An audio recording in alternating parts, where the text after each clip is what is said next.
Hello, I am Konstantin, currently without Annie, and you're watching another episode of, updates. And this sounds weird to say that.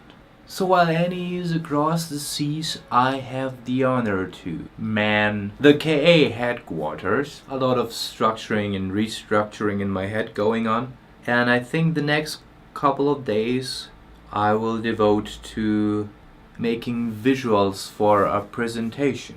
Our plan is to visit the MFG, or the Medien- and Filmgesellschaft Baden-Württemberg, before starting the crowdfunding campaign to see if they will want to support our little endeavor. And of course, I finally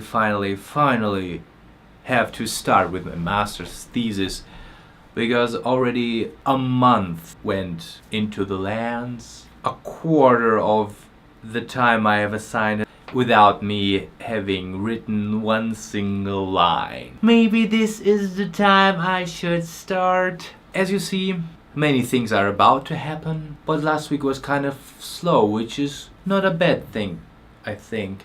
But let's see what Annie has to tell us. So I've been trying to record an epiphany for a while now, and I think the truth of the matter is that I'm struggling a little. So I'm just gonna be honest and not worry so much about saying anything smart or, inspiring, really. I'm having trouble getting into the travel spirit. I think for traveling, there are about 2 million different ways of doing it, and none of them are necessarily wrong, but they all require a certain amount of openness. You need to be open to new experiences. You need to be, interested in your surroundings. And I'm having serious trouble letting New York in, I think. And New York is not an easy city, and it's big, and it's vast, and it's shiny, and it's right there. But I'm just not here for it right now. I'm very non-touristy right now, and I'm really struggling finding the things to fall in love with. We went to Times Square today, and it was really weird. I mean, it's a bunch of shiny billboards. It's a lot of advertising that we're somehow excited about. It's a gigantic square of advertising. You're sitting there, and around you all these people are just very pumped and very excited, and it's just this profound New York experience that I just could not partake in at all. And then there's this bride and groom who are taking wedding photos right there on Times Square, like with the backdrop of advertising, because they couldn't find a freaking meadow or a skyline or a white wall, I guess. What does that say about a person? What are your values? What are your interests that you're like, hey, let's do wedding photos on Times Square with, billboards in the backdrop? That's romantic.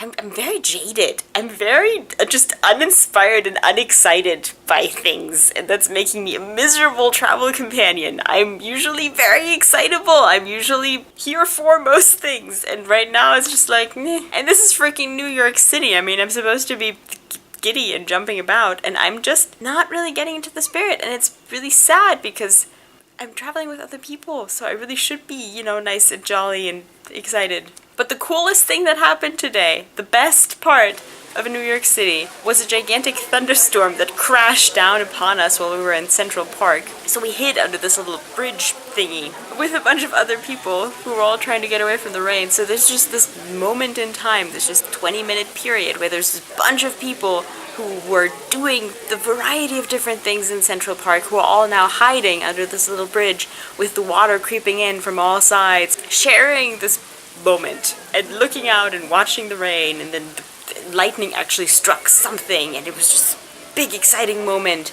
And then I gave up hope of getting out of there with, clean feet. So I just took off my shoes and started jumping around in the puddles, and then ended up walking around Central Park barefoot for a good long while.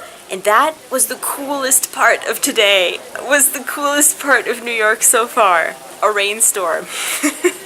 I have nothing smart to say right now. I have no profound wisdom to bring to you from New York City or from traveling or whatever, because right now I'm just having trouble getting into it. I'm not totally unsatisfied. I'm not unhappy with it. I'm just in New York City, and it's a big city. It's a colorful city.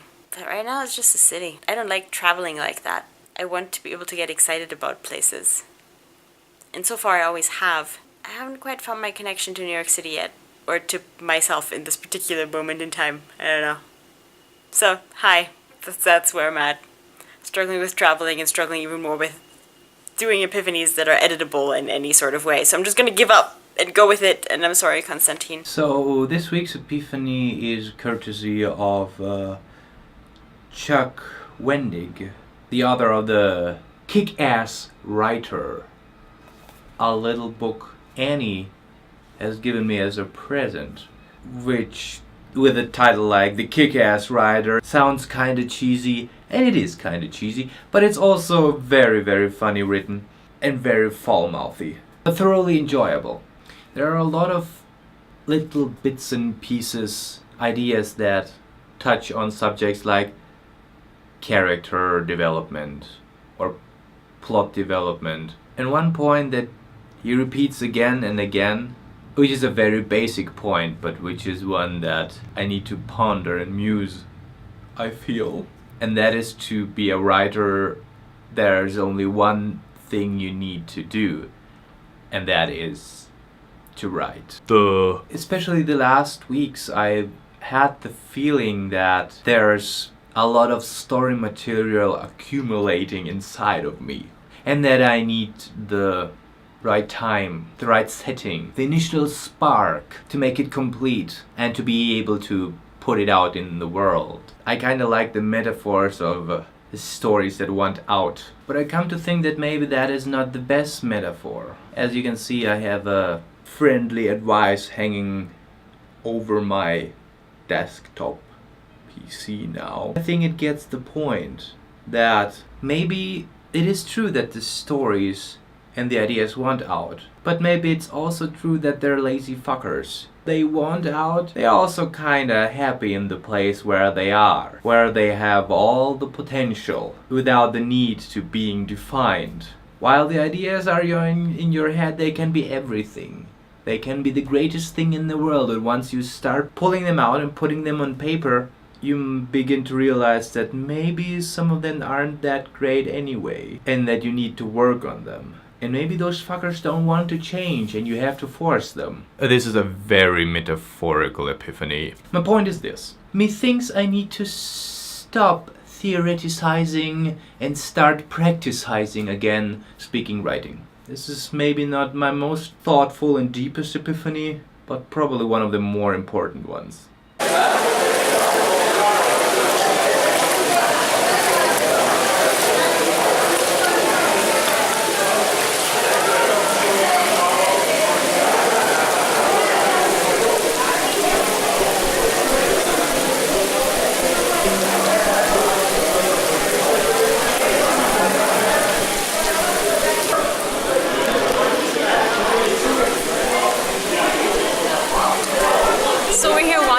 Central Park and get stuck in a torrential downpour.